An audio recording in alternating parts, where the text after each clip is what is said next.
Kasama si Dennis Antenor Jr. Ronda Pilipinas.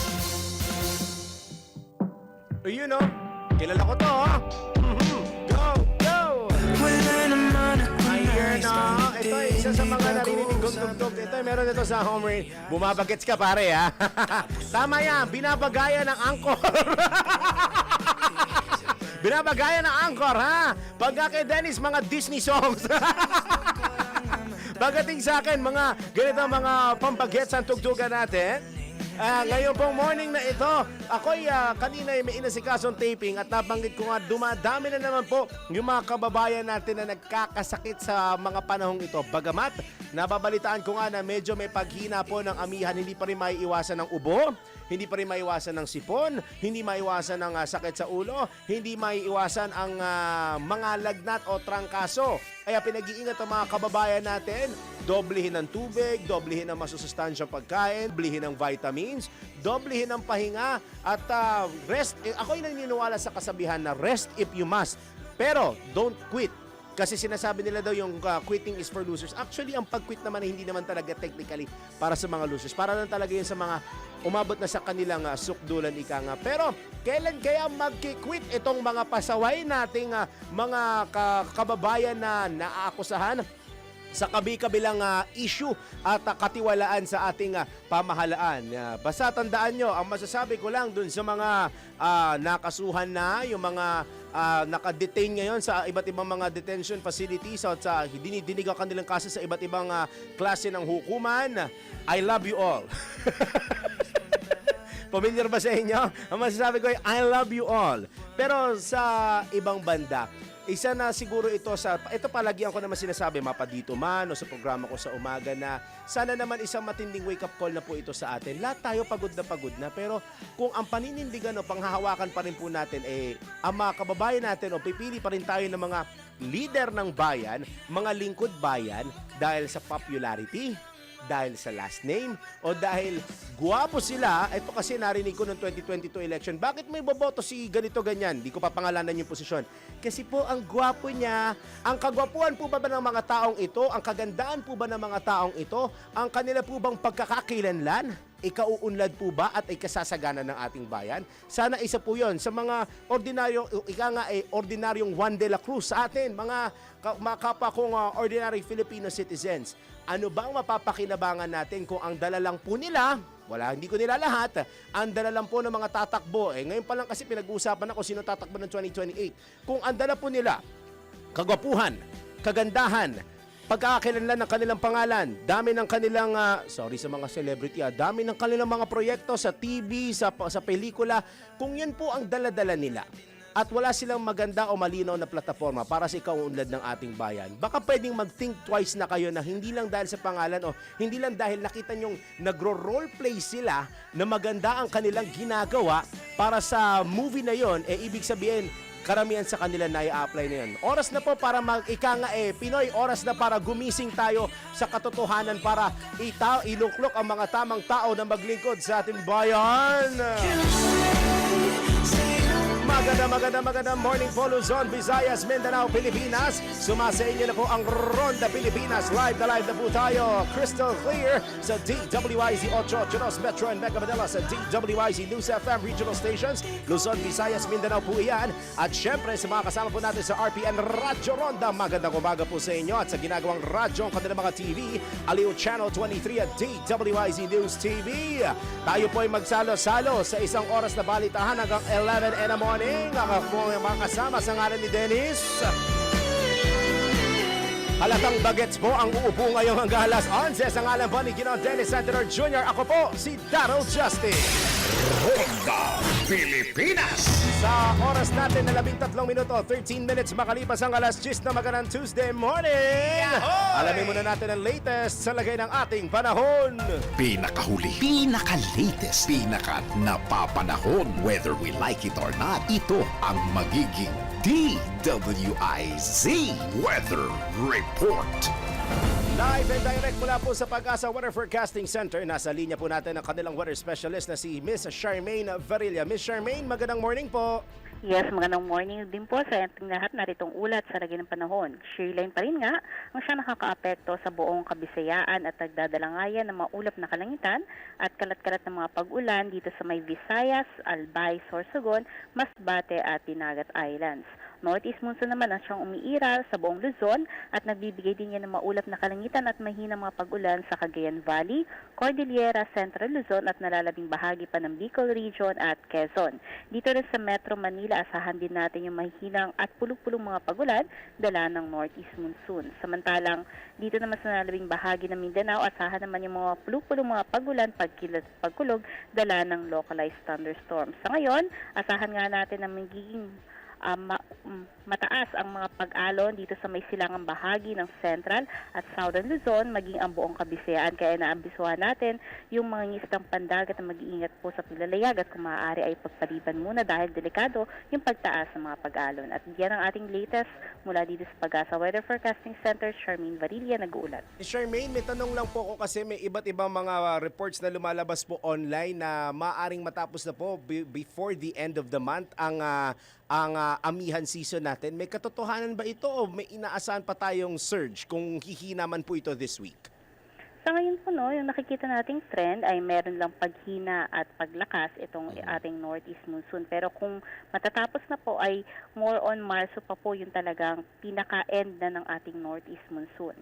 Okay. So, and speaking of bagyo naman, dahil natapos na si Basyang sa atin, may inaasahan pa po kayo? Posible pa bang magkaroon ng isa o dalawa pang bagyo sa ating bansa? Kasi kung hindi pa ako nagkakamali, parang 0 to 1 ata ang projection po ninyo for the month of February?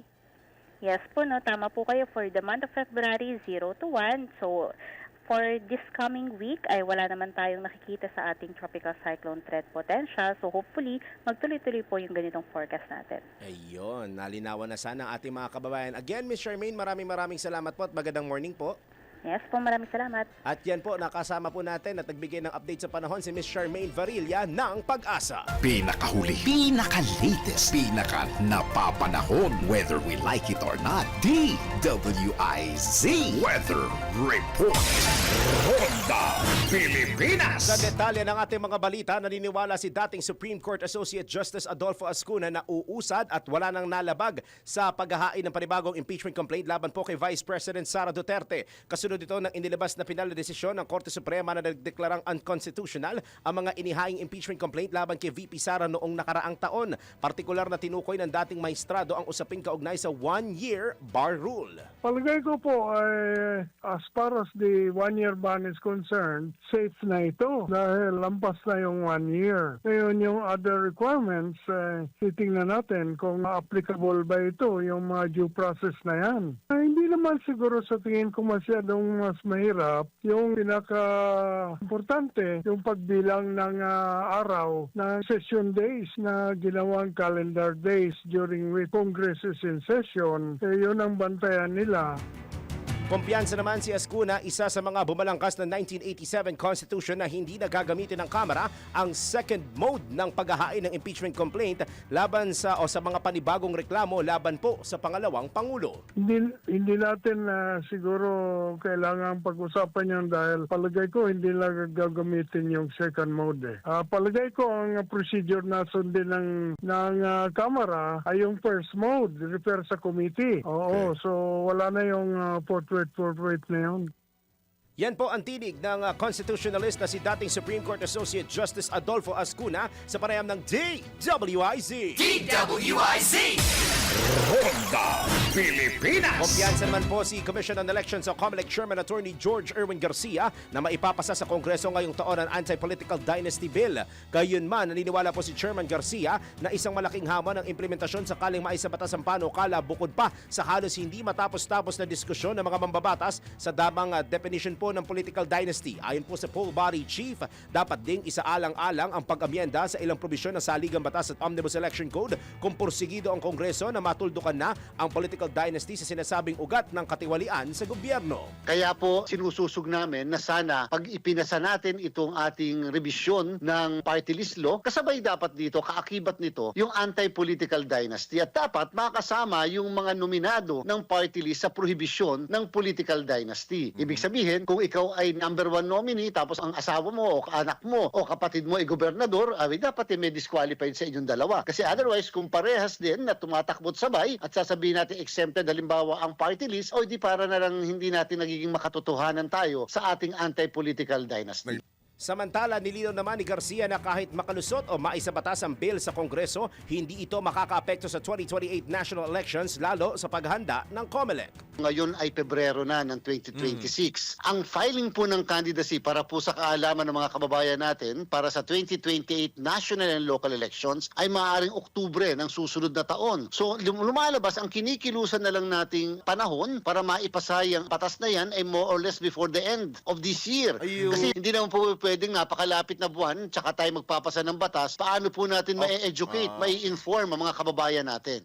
At saka, ang malawakang information drive, hindi po biro, di ba? Kung magsisimula tayo, sabihin na natin, simulan natin sa National Capital Region. Maaring sa mga suburbs ng NCR, magawa ho natin. Punta tayo dun sa mga probinsya kung saan malalaki ang balwarte ng mga political dynasties. Kadalasan naman, mga balwarte yan sa mga probinsya, doon nagkakaroon ng mga malalaking pangalan. Paano po ninyo ngayon mai-orient? Isa sa mga tanong yun, hindi ko naman binabati ko sa COMELEC, pero syempre isa sa mga tanong yun, paano nyo ma-orient o mabibigyan ng proper information dissemination yung mga kababayan natin lalo na sa regional areas o sa mga provincial areas, lalo na yung iba dyan, ika nga nakasanayan at yung iba dyan, pare koy, wala na silang ibang pinagpipilian halos isa na lang yun nandoon, as isi-shade na lang talaga nila kasi given na yun na po yun. Diba? Isa sa malaking question yun, lalo na kung mamadaliin ng mga mababatas na ipasa ito, kaya sana'y pag-aralan at busisiin mo na sana nila ng maigi. Yan po ang tinig ni COMELEC Chairman Attorney George Erwin Garcia sa panayam ng DWIZ! DWIZ!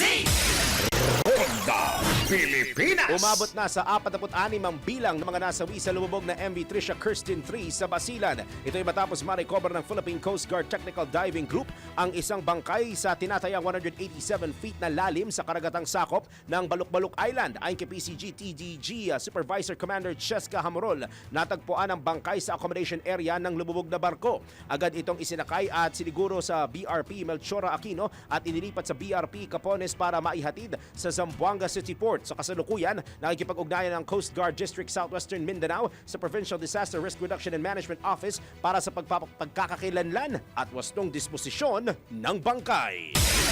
Honda, Pilipinas! Sa pagkakataong ito, paring Winer, tanggap muna tayo ng mga report. Kaligtasan ng mga sibilyan sa Pag-asa Island, tiniyak po ng PNP. Ang detalye sa Reporter Patrol 17, Jopel Pelenyo. Muling pinagtibay ng PNP ang commitment sa pagtitiyak ng kaligtasan at seguridad ng mga sibilyan na naninirahan sa Pag-asa Island. Ayon kay PNP Chief Police Lieutenant General Jose Melencio Nartates Jr. na patuloy na nakikipag-ugnayan ang pulisya sa iba pang security agencies para maprotektahan ang mga residente sa isla. Binigyan din ng PNP Chief na nananatiling matatag ang koordinasyon sa kabila ng external development sa paligid ng lugar. Ayon sa PNP, aktibo sila nakikibahagi sa mga hakbang sa kaligtasan at mga gawaing pangkomunidad sa Pag-asa Island na sa pamamagitan ng kanilang maritime group. Sinabi ni Police General Nartates na habang ang AFP ang nangunguna sa panlabas na depensa, tinututukan naman ng PNP ang pagpapanatili ng kapayapaan at kaayusan sa loob ng komunidad. Binigyan din ng PNP Chief na nagpakalat sila ng mga tauhan sa isla para maglingkod sa mga sibilyan at tugunan ang kanilang pang-araw-araw na pangangailangan. Ito si Patrol 17 Chopel Pelenyo. Para sa impilang may tono lakas, DWIZ nagbabalita ng tama, naglilingkod ng tama. Honda, Pilipinas! Samantala, isa pa pong report. 2026 Strategic Planning Conference nagpapatuloy po ngayong araw. Ombudsman Remulla maglalahad ng vision para sa 2026 to 2032 reform agenda. Ang detalye sa balita ni Patrol 38 Jen Patrolya. Nagpapatuloy ngayong araw ang 2026 Strategic Planning Conference ng Office of the Ombudsman sa Camp John Hay Convention Center sa Baguio City na sinimulan kahapon at magtatapos sa Pebrero 13 kasama sa mga tampok na aktibidad ang vision address ni Ombudsman Jesus Crispin Remulla habang susundan nito ng talakayan ni Senior Associate Justice Marivic MVF Leonel hinggil sa judicial reforms at papel ng Office of the Ombudsman sa mas malawak na reforma sa hudikatura. Kabilang naman sa resource person ang kinatawan ng United Nations Office on Drugs and Crime na kasalukuyang tinatalakay ang United Nations Convention Against Corruption. Ito ay mahalagang bahagi ng 7 taong reform agenda ng Office of the Ombudsman na layong itakda ang direksyon ng ahensya para sa 2026 hanggang 2032 at ihanay ang mandato nito sa mga umuusbong na hamon sa pamamahala. Ako si Patrol 38, Jen Patrolya nag-uulat sa himpilang may todong lakas DWIZ, nagbabalita ng tama, naglilingkod ng tama. Ronda Pilipinas! Dako po tayo ng Senado. Senators Bongo at Robin Padilla tiniyak na hindi sila mag-o-over the bakod. Ang detalye sa report ni Patrol 19, Celi Ortega Bueno. Tiniyak ni na Minority Senator Bongo at Robin Padilla na hindi sila lilipat sa majority block sa halip mananatili sila sa minorya. Bago nag-adjourn ang session kagabi, nagpakuha ng video at litrato sina Padilla at Go na may hawak na bond paper na may nakasulat na Duterte Block kami, kayo na lang ang sumama. Sa kanyang Facebook post, sinabi ni Go na solid Duterte sila ni na Senator Padilla at Senator Bato de la Rosa. Meron din silang mensahe na magtrabaho sila at unahin ang serbisyo kaysa sa politika. Bago ito, sinabi ni Senate President Vicente Soto III na may mga biroan na sasama sa kanila sa majority block sina Senator Go at Padilla at inaasahan din nilang sasama Senator Amy Marcos. Walaan niyang naging seryosong mga pag-uusap ukol dito. Noong nakaraang linggo, sinabi ni Soto na naharang na majority block ang tangkang kudita sa yung tangkang kudita ng mga taga-minority block. Ito si Patrol 19, Celi Ortega Bueno para sa impilang metodong lakas sa DWIZ. Nagbabalita ng tama, naglilingkod ng tama. Kapag may bagong balita, naka-on air, agad-agad, DWIZ Patrol Report! Ngayon naman po, ang TSWD magbibigay daw po ng 29,000 pesos na cash aid sa mga Pilipino. Aber, tulungan ko kayong alamin kung ito ba ay fact or fake. Patuloy na nagmamahala ng mga bilihin at lumalaki ang gastusin. Ang iba nating mga kababayan hindi na lamang basta doble kayod ang ginagawa, kundi triple kayod na para lang sumapat ang kanilang naiuuwing pera. Pero not to worry na daw dahil mamimigay daw ang Department of Social Welfare and Development o DSWD ng cash aid sa mga Pinoy na nagkakahalaga ng 29,000 pesos. Aba, ayos, pero saglit. May logo nga ng DSWD pero basic lang ang kailangan gawin para mapasama sa mga mabibigyan ng pera. O bago maniwala, tulungan muna namin kayong alamin kung ito ba ay totoo o peke dito sa Fact or Fake. Alamin mo na kung tama o mali, kung totoo o hindi. Bawalang peke. DWIZ Fact or Fake. Sa ginawang pagmamasid ng DWIZ News and Information Online, natuklasan namin ang ilang Facebook posts na may ganitong claim ang lumabas. Batay sa datos, ang isa sa mga post ay umabot sa humigit kumulang 2,800 reactions, 2,800 comments at halos 200 shares, habang ang isa ay nakakuha ng tinatayang 1,800 reactions, 1,700 comments at mahigit 190 shares. Makikita sa naturang post ang logo ng nasabing departamento at may pahayag na mag-comment para makasama sa unang batch sa listahan. Ipinapakita rin ito ang isang ikinaakalang payout schedule kung saan sinasabing ang mga mapipiling benepisyaryo ay tatanggap ng humigit kumulang 29,000 pesos na cash aid. Ang Facebook page na Serbisyong Totoo May Malasakit na nagpost na naturang claim ay may mahigit 427,000 followers at regular na naglalabas ng mga content na umaangking nagbibigay ng opisyal na update hinggil sa mga programa at ayuda ng pamahalaan. Take note, mayroon din itong blue checkmark mula sa Meta.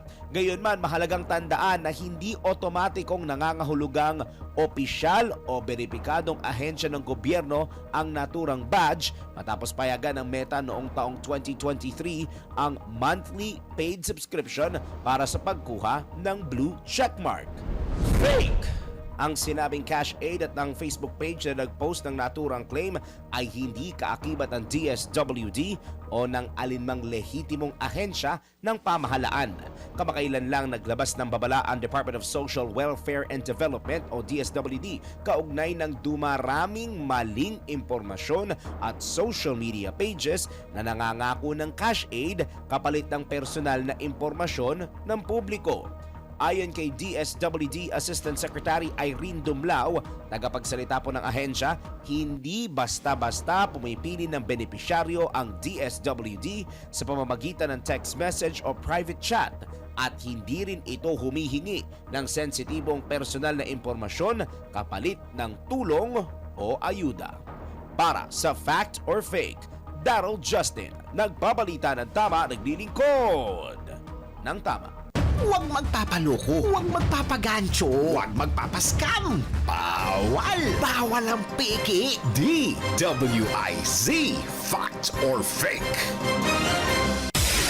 Ronda Pilipinas! Isang reminder lang po sa ating mga kababayan diyan, huwag matakot magpakonsulta sa tuwing makakaramdam ng sakit. Dahil sa PhilHealth na siguradong aalagaan ang kalusugan mo at kalusugan ko. Lahat tayo ay membro at sigurado sa benepisyo. Pumunta lamang sa mga accredited consulta package provider para makapag-avail ng consulta package at para sa karagdagang impormasyon, bumisita lamang sa kanilang website na www.philhealth.gov.ph at pindutin ang click to call icon. Dahil Pilipino ka, may PhilHealth ka. Ba't pala may version 2? Wala po si Dennis Antenor Jr. Daryl Justin pa rin po nyo kasama sa Ronda Pilipinas. Binaha ang ilang lugar sa Cebu. Bunsod ng patuloy na pagbuhos ng ulan dulot ng shear line at hanging amihan ng northeast monsoon. Kabilang sa mga lugar na binaha ang MacArthur Boulevard malapit sa Plaza Independencia sa Cebu City at Bagong Daan Road sa Yati, Liloan, Cebu. Tumaas din ang level ng tubig sa Mananga River, Talisay City. Dahil dito, kanselado ang pasok sa lahat ng antas sa Karkara, Daan Bantayan, Tabongon, Medellin, Katmon, Cordova, Tabuelan, Minglanilla, Consolacion at San Fernando. Gayon din sa Balamban, Danao City, Talisay City, Toledo City, Liloan, Compostela, Mandaue City, Alogisnan, Sibonga, Santa Fe, Bantayan, Tabongon, Borbon, Alcantara, maging sa Cebu at Lapu-Lapu City.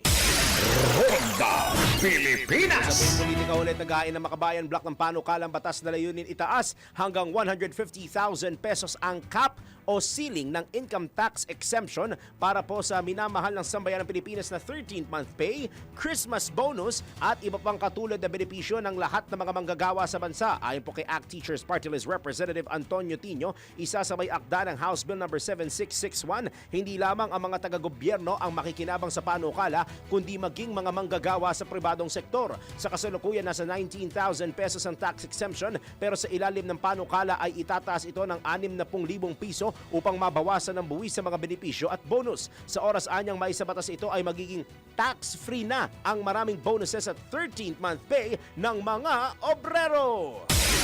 Ronda Pilipinas! Tinuturing na diversionary tactics ni Davao City 1st District Representative Paulo Pulong Duterte ang tatlong impeachment complaint na inihain laban sa kanyang kapatid na si Vice President Sara Duterte. Ayon kay Representative Duterte, habang abala ang publiko sa ingay at drama, ang pinakamalaking anomalya sa kasaysayan ng flood control spending at pambansang pondo noong 2023 hanggang 2025 ay unti-unti nang kumukupas o itinutulak palabas sa totoong isyu sa bansa.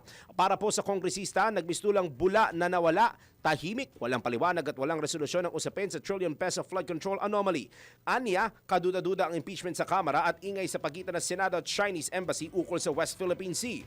Iginiit ni Representative Pulong na malinaw na hindi ito nagkataon kundi isang diversion para pagtakpan ng sadyang ibaon sa limot ang sinasabing korupsyon sa pamahalaan kung saan nabigong panagutin ang mga dapat na managot ang mga kurakot. Ronda Pilipinas. Na ulit, paring Wener, tanggap tayo na sunod-sunod na mga report. Mga centenarian tiniyak na makatatanggap ng 100,000 piso ayon po yan sa DSWD. Ang detalye mula kay Patrol 38, Jen Patrolya. Tiniyak ng Department of Social Welfare and Development na maayos at tuloy-tuloy ang pagpapatupad ng Republic Act No. 10868 o Centenarian Act upang matanggap ng mga Pilipinong aabot sa edad na 100 taong gulang ang 100,000 pesos cash gift sa pakikipag-ugnayan sa National Commission of Senior Citizens. Ayon kay DSWD spokesperson at Assistant Secretary Irene Domlao, mas pinaigting na koordinasyon ng DSWD, NCSC at Office for Senior Citizens Affairs ng mga lokal na pamahalaan upang matiyak na maibibigay sa tamang oras ang cash incentives at felicitation letters sa mga centenarian. Kasunod ito ng mga hinaing ng ilang senior citizen hinggil sa sinasabing pagkaantala ng kanilang benepisyo. Anya, may database ang kagawaran na ginagamit upang agad matukoy at ma-verify ang mga kwalipikadong centenarian. Samantala, nakapagpabot na ang DSWD Field Office 3 ng tulong pinansyal sa 4 na centenarians mula sa Aita community sa Kapas, Tarlac matapos mag-viral ang kanilang reklamo sa social media. Ako si Patrol 38, Jen Patrolya, nag-uulat sa himpilang may todong lakas DWIZ, nagbabalita ng tama, naglilingkod ng tama. Ronda Pilipinas. Dako tayo ng Malacanang. Karahasan sa kabataan at kababaihan patuloy na pinatututukan po ni Pangulong Marcos. Ang detalye sa report ni Patrol 13, Gilbert Perdes. Patuloy na pinatututukan ni Pangulong Ferdinand Marcos Jr. ang kampanya ng pamahalaan laban sa pang-aabuso at karahasan kontra sa mga kabataan. Utos ng Pangulo sa Department of Health, palakasin pa ang nasabing kampanya sa ilalim ng Sustainable Development Goal 16.2. Layunin nito na mawakasan ang lahat ng anyo ng karahasan laban sa mga kabataan, hindi lamang ng pang-aabuso kundi pati ng iba pang anyo ng pananamantala sa mga bata. Ilan sa mga nais pang palakasin ng Pangulo na sa ilalim po yan ng Sustainable Development Goal ay ang paglaban sa trafficking, physical o mental violence, injury at sexual abuse.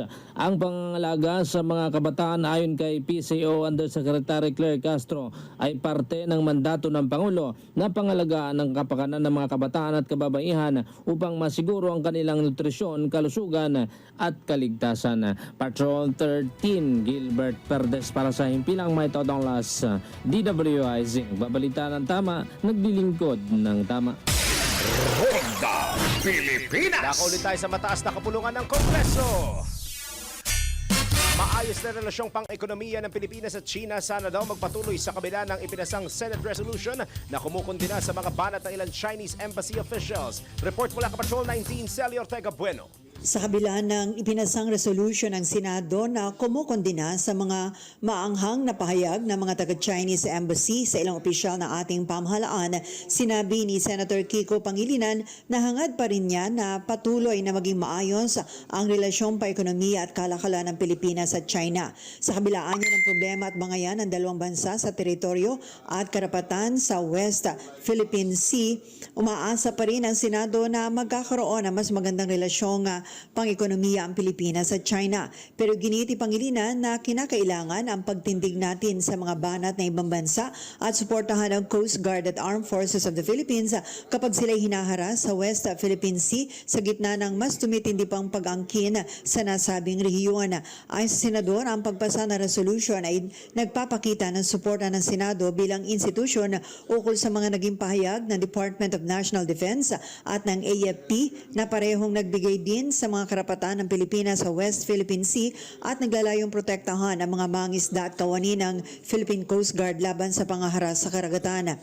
Ipinasa ng Senado ang Senate Resolution No. 256 na sasailalim sa ilang amendments matapos ang interpellation ni na Senator Alan Peter Cayetano at manipulation o manifestation ni Senator Rodante Marcoleta. Ito sa Patrol 19, Sally Ortega Bueno para sa Impilang Metodong Lakas sa DWIC. Nagbabalita ng tama, naglilingkod ng tama. Ronda Pilipinas! Isa pa pong report! Kahalagahan ng sapat at dekalidad na tulong upang mapangalagaan ang kalusugan ng puso, binigyang diin po ng pamahalaan mula Malacanang. Report ni Patrol 13, Gilbert Perdes. Binigyan din ng Department of Health o DOH ang kahalagahan ng sapat at dekalidad na tulog upang mapangalagaan ang kalusugan ng puso. Ang pahayag ay ginawa ni DOH Undersecretary Albert Domingo sa Bagong Pilipinas ngayon, ilang oras bago o ilang araw bago ang araw ng mga puso. Ayon kay Domingo, kailangan ng mga nasa hustong gulang ang 6 hanggang 8 oras na tulog kada gabi. Pinayuhan din niya ang publiko na iwasan ang paggamit ng cellphone at iba pang devices 1 oras bago matulog. Makatutulong din niya ang tahimik at madilim na kapaligiran para mas maayos o maging maayos yung pahinga. Sa usapin naman ng pagkain, itinataguyod ng DOH ang pinggang Pinoy kung saan kalahati ng plato ay prutas at gulay habang tig-isang bahagi naman ang protina at carbohydrates. Mas mainam din ayon kay Domingo ang makukulay na gulay dahil may iba't ibang bitamina at mineral. Para naman sa maagang babala ng problema o posibleng problema sa puso, importante rin niya na bantayan ang mabilis na pulso, madaling pagkapagod at pamamanas. Samantala sinabi ni Domingo na maaari ring magpakonsulta sa mga health centers. Sa ilalim po yan ng PhilHealth Yakap at DOH Bukas Centers para sa libreng payo at pagsusuri. Patrol 13, Gilbert Perdes para sa Himpilang May Totonglas, DWIZ. Nagbabalita ng tama, naglilingkod ng tama. Kapag may bagong balita, naka-on air, agad-agad, DWIZ Patrol Report! Ngayon naman po ulat mula sa ating Metro Patrol. Most wanted sa kasong sexual harassment sa isang menor de edad, alestado po yan sa Valenzuela. Ang detalye mula kay Kuyang Danny Cruz. Kuyang Danny! Matagumpay na naisilbi ng Valenzuela City Police Station ang isang warrant of arrest laban sa isang 33 taong gulang na lalaki na si alias Rico. Kabilang ito sa mga most wanted person na akusado sa kasong sexual na pang-aabuso o itong paglabag sa anti-rape law ng Republic Act 7610 kung saan biktima nito ay isang minor de edad. Ang akusado ay residente ng isang barangay sa lalawigan ng Bulacan ay may formal ng sinilbihan ng warrant of arrest ng Valenzuela Police. Ang naturang warrant ay inilabas ng isang family court sa Bulacan na may inirekomendang piyansa na 200,000 piso.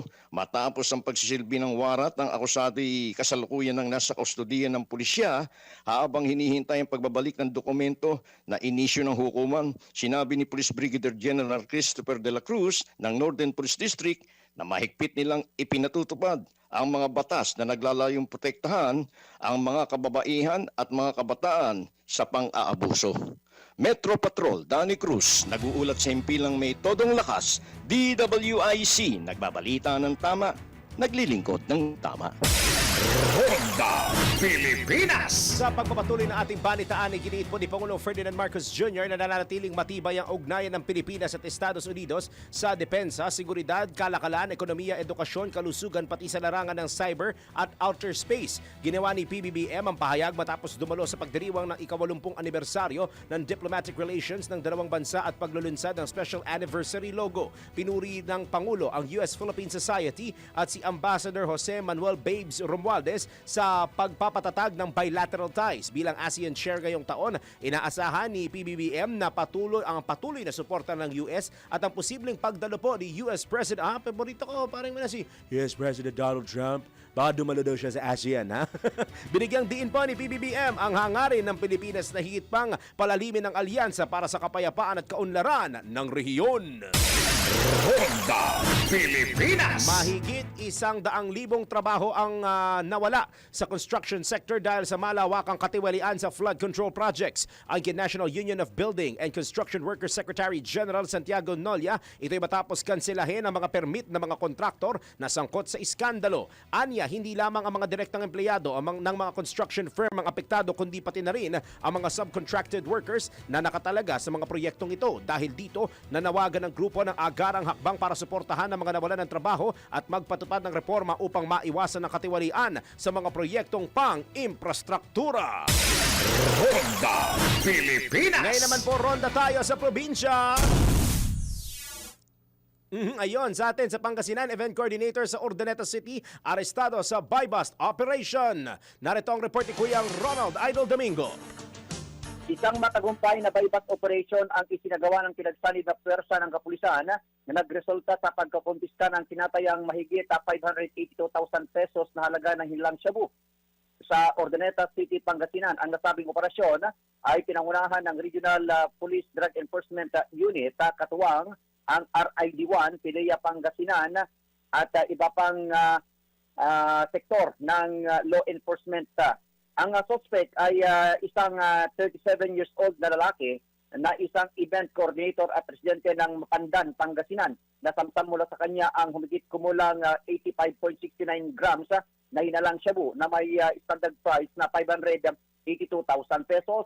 Ang matagumpay na operasyon ito ay bunga ng maigting na koordinasyon sa pagitan ng iba't ibang sangay ng kapulisan at ng PIDEA Regional Office 1 upang tuluyang sugpuin ang illegal na droga sa lalawigan. Kasalukuyan na sa kustodya ng mga otoridad ang suspect at maharap sa kasong paglabag sa Republic Act 9165 o ang Comprehensive Dangerous Drugs Act of 2002. Ito ang Ronda Patrol, Roland Idol Domingo, nag-uulat sa simpilang may tunong lakas, DWIZ, nagbabalita ng tama, naglilingkod ng tama. Ronda Pilipinas. Standby po muna, iba pa mga balita sa pagbabalik ng Ronda Pilipinas ang ating oras. 13 minuto bago mag-11 ng AM. Ay talay ang mga balita at impormasyon natin sa Ronda Pilipinas. Kasama niyo pa rin po Darrell Justin sa oras natin alas 10:49 po ng morning. Ronda ulit tayo sa probinsya. Dalawang wanted persons sa municipal level arestado ng Pampanga Provincial Office. Narito ang report ni Kuyang Johnny Gole. Kuyang Johnny, go!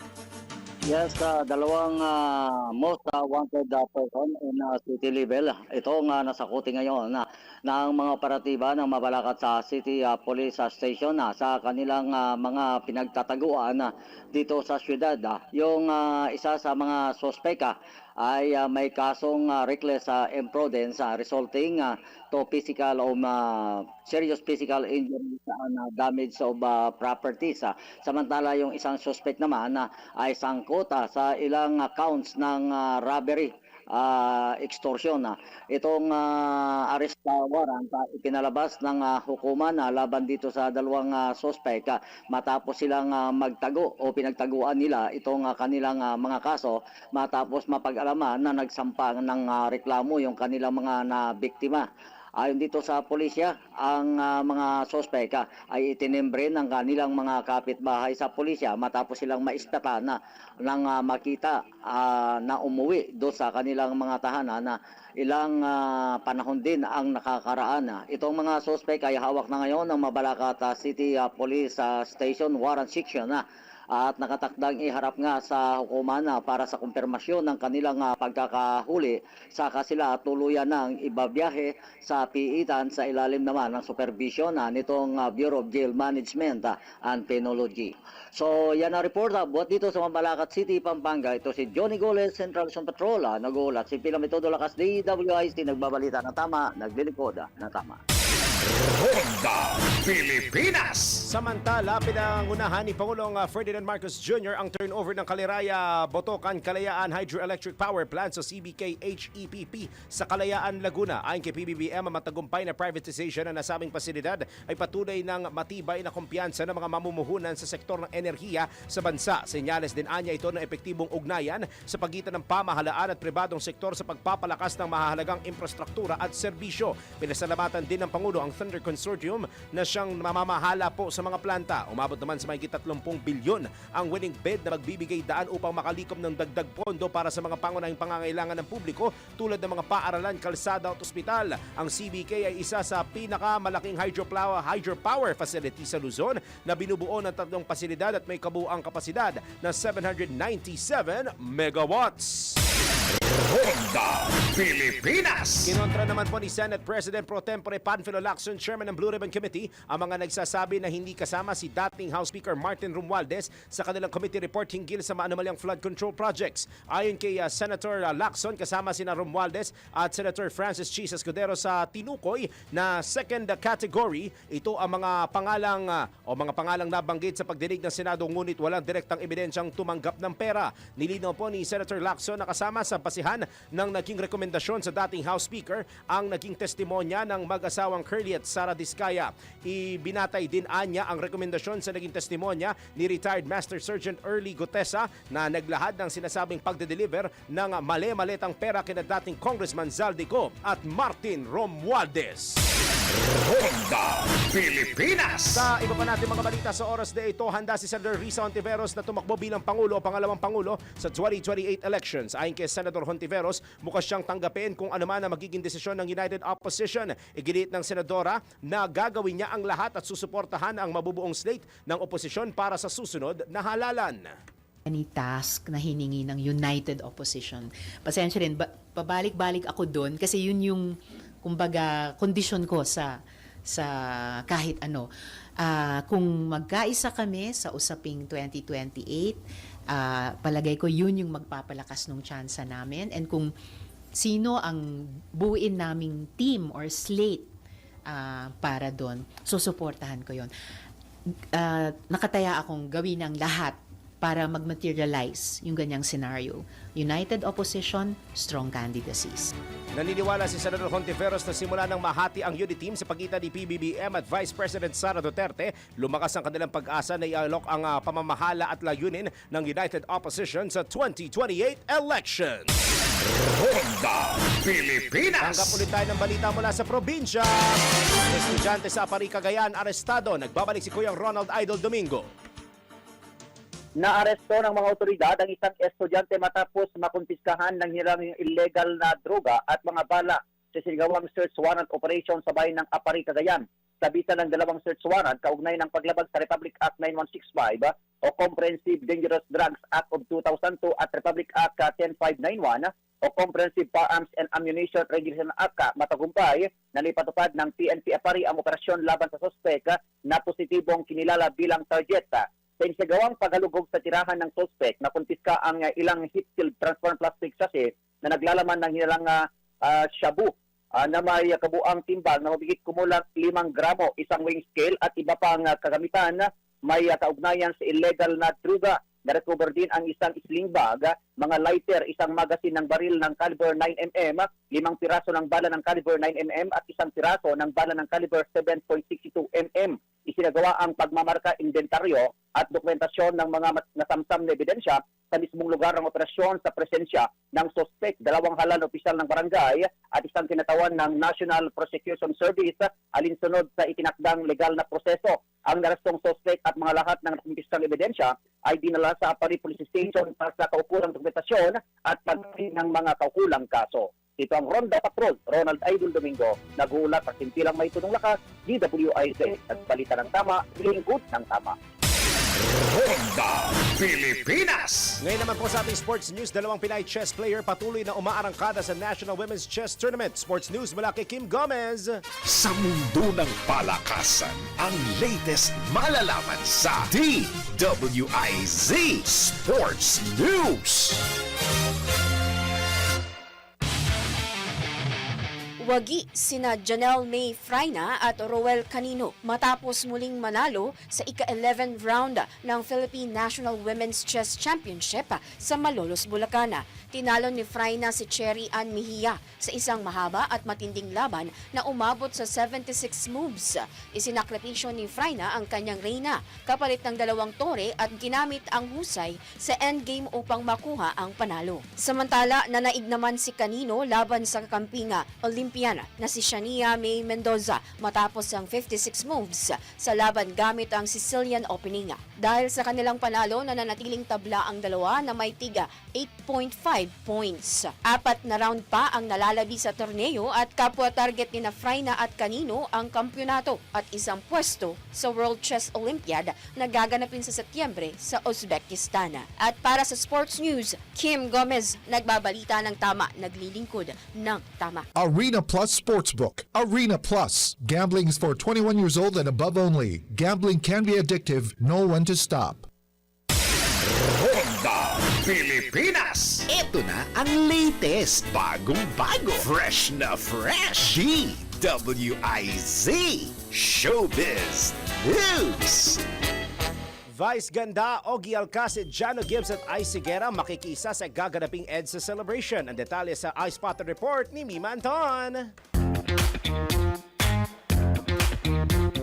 Para sa aking malitang showbiz, makikisa sina Ogie Alcacid, Vice Ganda, Jano Gibbs at Ice Higuera sa paggunita ng ika-40 anibersaryo ng makasaysayang EDSA People Power 1. Bukod sa mga nabanggit, kabilang din sa mga magtatanghal sa People Power 40 Kick-Off Concert na pinamagatang awit at aksyon kontra korupsyon na gaganapin sa Pebrero 21 sa Quezon Memorial Circle, sina Dancel, Pio Balbuena, Moro Beats, Elmo at Arkin Magalona, Chelsea Ali, Over October at River Maya. Magpapasaya rin sa naturang pagtitipon sina Alex Calleja, Red Oliero, ganon din sina Iza Calzado, Bea Binene at DJ Jaiho. Layunin ng konsyerto na inorganisa ng Mayors for Good Governance na ipakilala sa bagong henerasyon ng mga Pilipino ang diwa ng mapayapang revolusyon at buhayin muli ang diwa ng pagkakaisa. At iyan ang aking balitang showbiz para sa impinametodong lakas, DWIZ. Ako si Anton, nagbabalita ng tama, naglilingkod